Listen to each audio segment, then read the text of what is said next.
Hey, what's going on, guys? My name is Matthew Chose, and today we're bringing you the video of the cardiac cycle, which is a series of videos within the cardiovascular physiology. So let's get started. So the cardiac cycle includes all the events associated with the flow of blood through the heart and all the different phases when a chamber of heart contracts, and the main things and variables you need to be aware of during a cardiac cycle is you need to be aware of the volume, you need to be aware of the blood pressure, you need to be aware of heart sounds and closure of all the different valves, and pretty much that's what the cardiac cycle entails.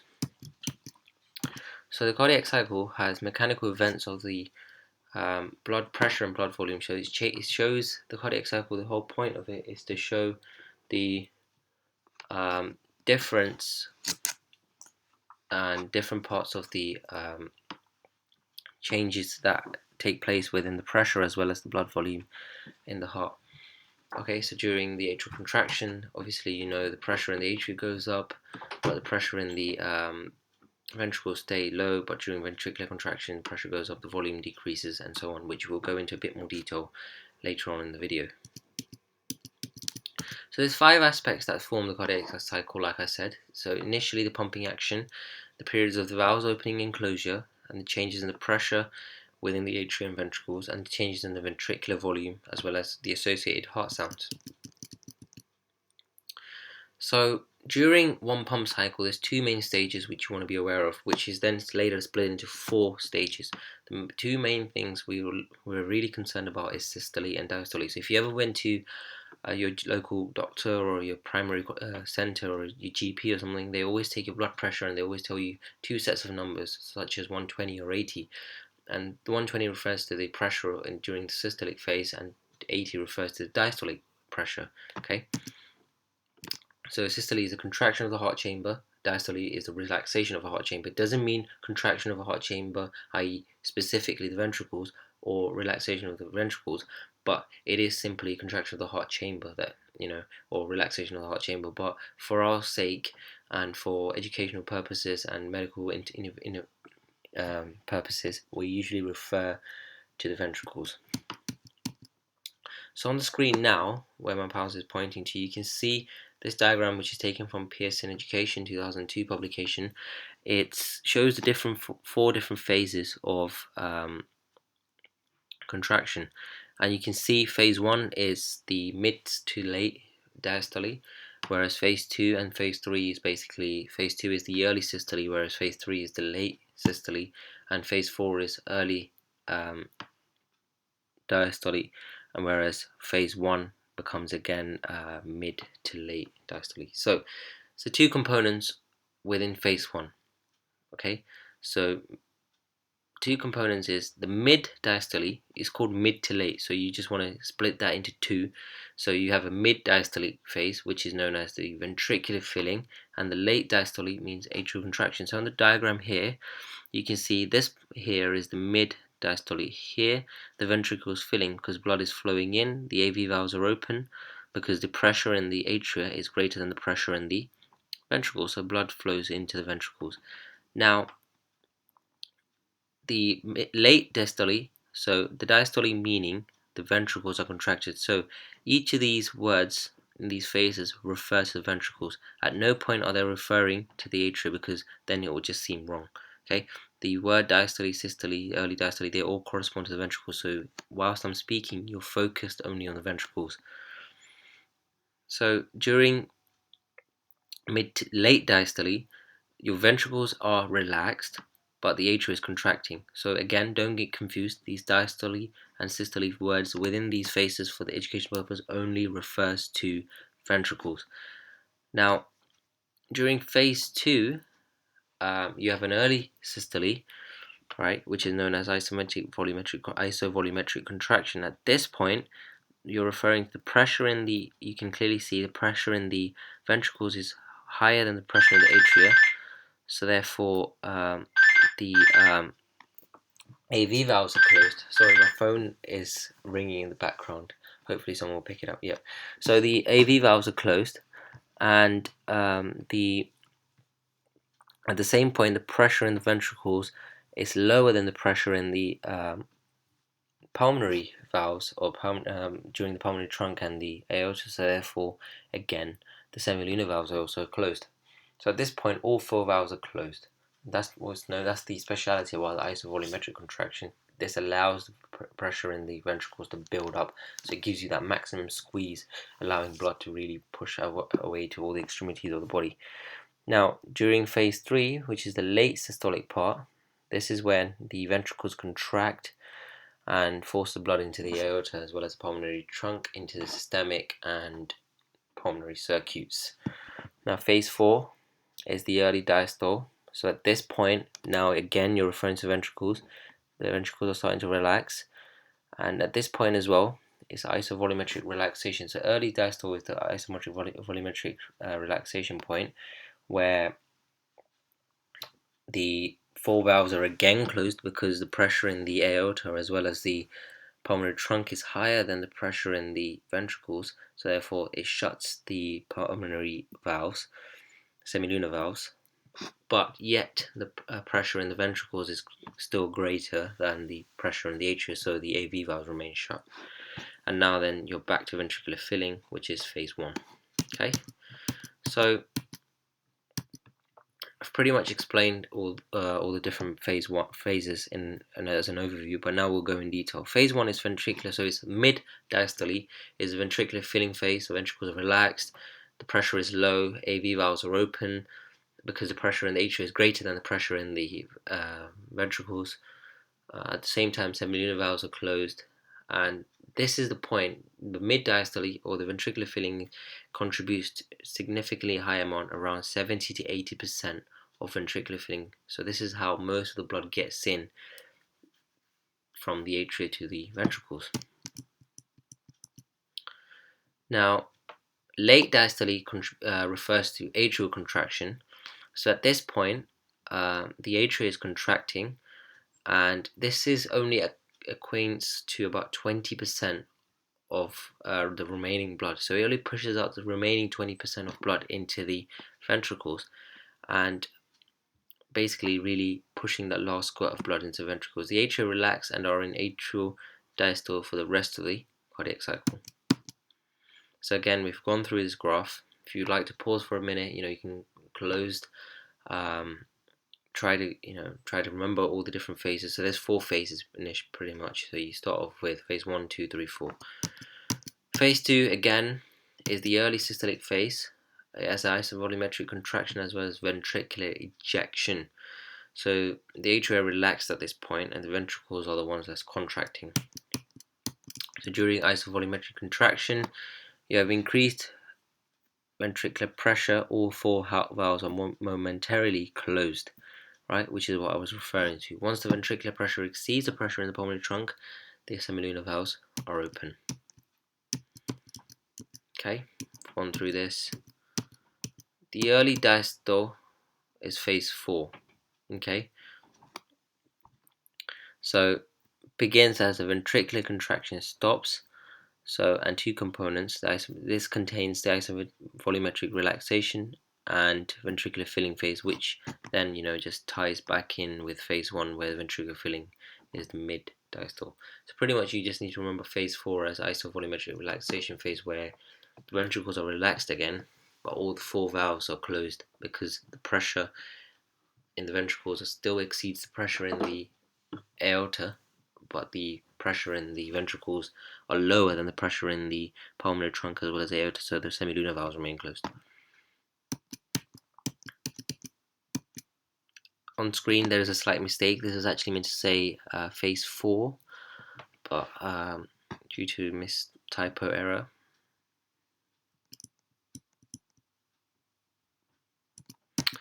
So really and truly, I'm here. So the first thing you want to look at is, let's discuss this graph on the screen below. So the green line represents the pressure in the ventricles, not the atria, of the ventricles. Okay.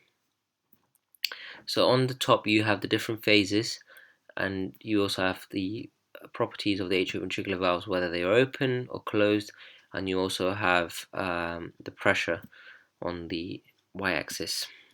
So you can see During phase 1, if you remember, this is the mid diastole and the late diastole. At this point, the atria's ventricular filling is taking place and the atria contracts. So now blood is flowing in, so the pressure is starting to slightly rise.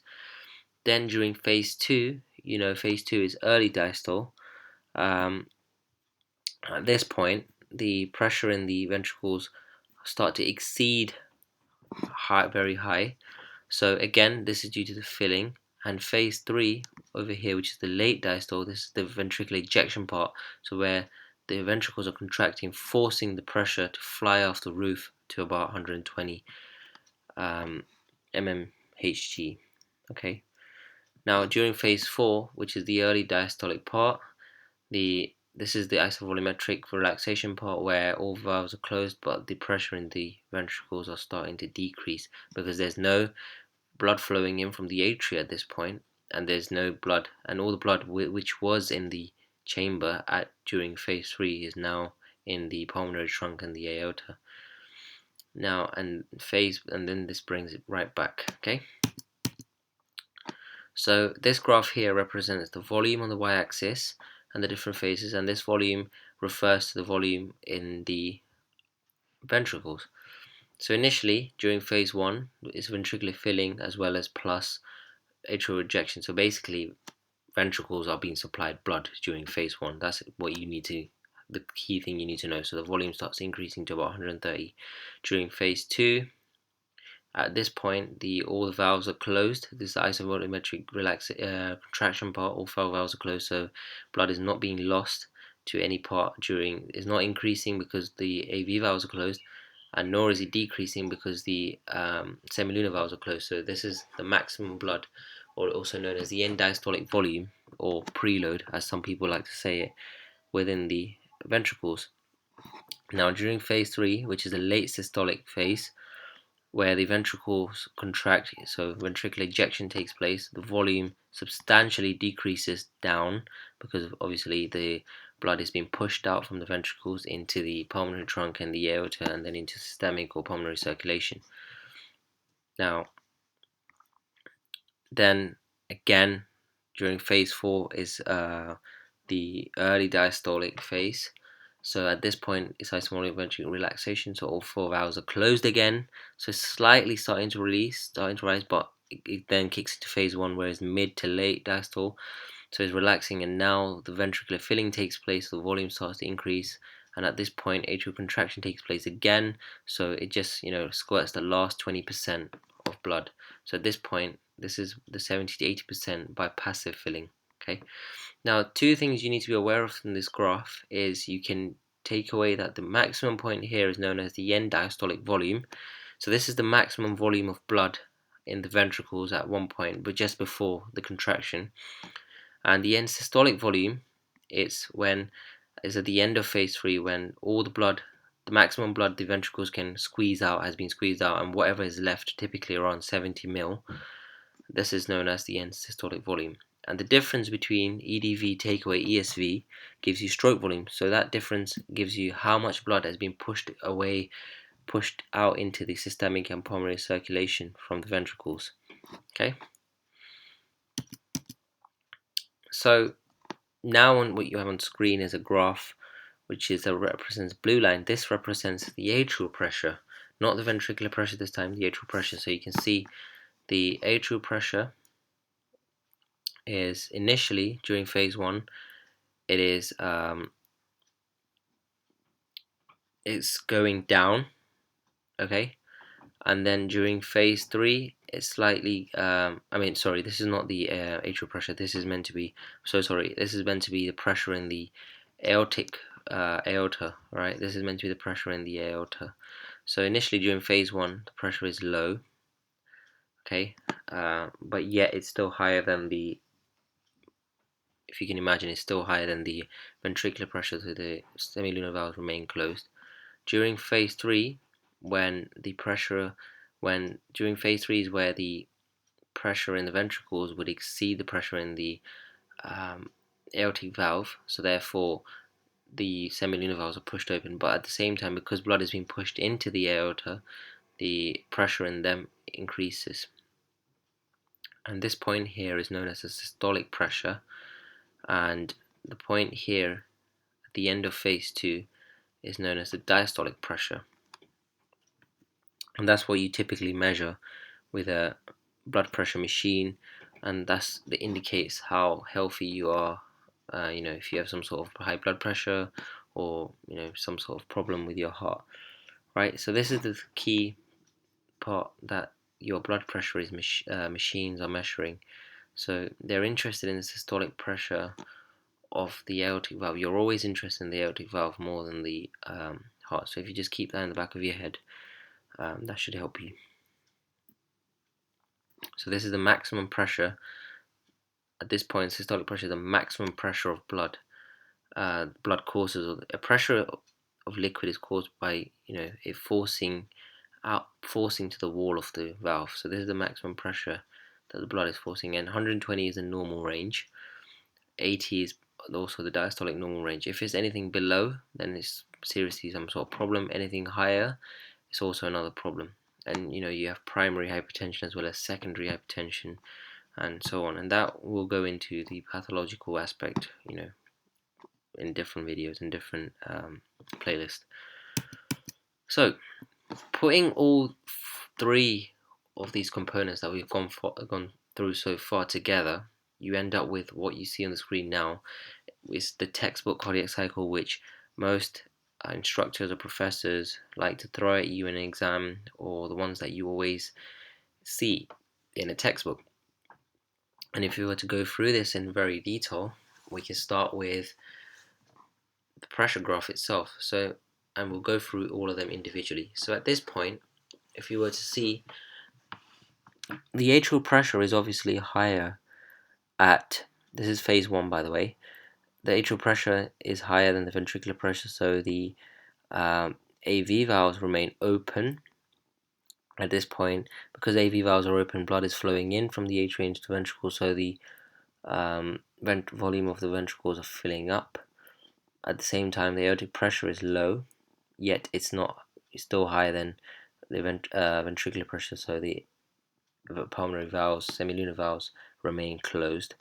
And here you can see on the electrocardiogram, ECG or EKG, you can see this bit here, which represents the P wave showing atrial depolarization.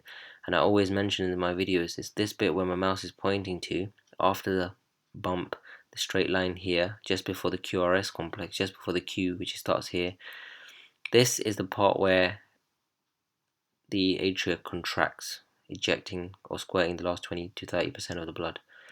And you can see that corresponding here when pressure starts to really go high. Okay, now during phase 2, which is early systole, what happens is isovolumetric contraction. All 4 valves are closed. The pressure in the ventricles really rapidly increase, and the closure of the valves are represented by this heart sound, which represents the lub sound. Okay, this is the closing of the AV valves, and you can see here, this point here is the QRS complex, which shows the depolarization of the ventricle. So it hasn't contracted yet, it's just showing the depolarization. Okay, and during phase 3, at the start of phase 3, this is the late or the final systolic stage, where the ventricles are contracting now, and the pressure in the ventricles exceed the pressure in the aortic pressure. So now your semilunar valves are pushed open, and your AV valves are closed because the ventricular pressure is higher, significantly higher than the atrial pressure. And this here, the straight line here, represents the contraction, not depolarization of the ventricles, contraction. So this is the squeezing part, which pushes the blood out into the circulation. Now phase 4, which is the early diastolic, again, this part is known as the isovolumetric relaxation. Again, all 4 valves are closed at this point, because you can clearly see the aortic pressure is higher. This is the dicrotic notch, but the aortic pressure is higher than the ventricular pressure, so the valves, semilunar valves, remain closed. Yet the ventricular pressure is significantly higher than the atrial pressure, so the AV valves remain closed too. And it's the closure of the semilunar valve which represents this sound frequency, which you hear as dub. Okay, and on the screen you can see on the bottom here, this bump here represents the T wave, and this is the depolarization of the ventricles. And at this point you can see the volume is substantially decreased, and it's to the maximum end systolic volume. Right now the phase 1 kicks in again, and the volume starts to increase, the atrial pressure starts to be above, so the ventricular filling takes place. So hopefully you get an idea of the cardiac cycle. Now, other features of the cardiac cycle include the entire heart is relaxed for about 0.4 seconds, and the atrial systole lasts for about 0.1, whereas the ventricular systole lasts for 0.3, and that's self-explanatory because the atrial ventricles need to contract for a longer period of time because it has to push more blood with more force to greater extremities of the body. Heart sounds is one key thing, and during auscultation you always listen for these heart sounds, because without these heart sounds, with these heart sounds, you're also able to detect some sort of pathological problems a patient might be facing. So the first sound is lub, and that's usually longer and louder, and this reflects the closure of the AV valves, whereas the second sound is dub, and this reflects semilunar valve closure. So we've gone through this. So hopefully that's the end of the video of the cardiac cycle and the heart sounds. So it's very basic intro into it, the physiology, and it's usually targeted mainly at first year students or students who are doing a physiology degree or something, some sort like that. But hopefully you like the video. If you do like the video, please do subscribe, leave a comment below, share it with your friends. Alternatively, you can also create the videos by also going onto a website, which is www.royalchristcollege.co.uk, and following the instructions on the screen and submitting your work. Thank you for watching again, and on behalf of RCC, my name is Matthew Joes, and it's been a pleasure.